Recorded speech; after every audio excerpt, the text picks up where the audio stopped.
ayan, maraming salamat sa ating co-founder, Liam Pangilinan, guys. Grabe! Na-miss natin si Sir Liam Pangilinan, guys. Matapos ang kanyang bakasyon, 3 linggo na hindi natin narinig ang kanyang tinig. Hindi natin siya nasilayan, pero sa ating puso, hindi siya nawawala. Kayo naman, 20 million people in the house. Bagong umaga, bagong pag-asa po. Welcome po dito sa tahanan ng Labori Music Records, na kung saan ito ang tahanan mo. Ayan, tama po ang iyong narinig. Tahanan mo dahil mula Lunes hanggang Linggo ay talaga namang pinapapasok nyo po kami sa inyong mga tahanan.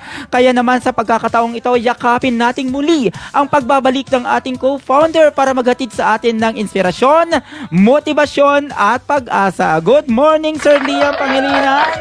Kamusta ka? Grabe. Balita.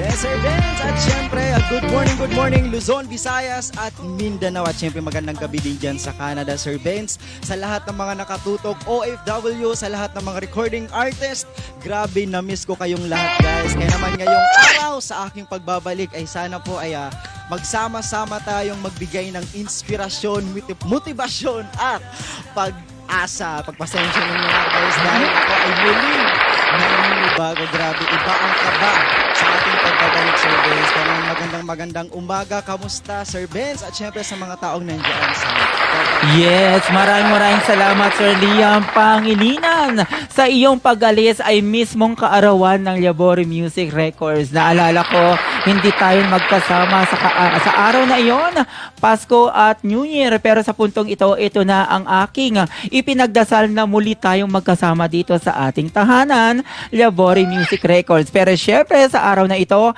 hindi lang birthday concert ang ating i-celebrate, kundi ipapakita na natin ang tagumpay na ating nakamit, ang ating home recording studio. At syempre, 5 recording artists ang ipapakita natin mamaya na makakakuha na ng 5 album na pinaghandaan natin, Sir Liam Pangilinan. Di ba?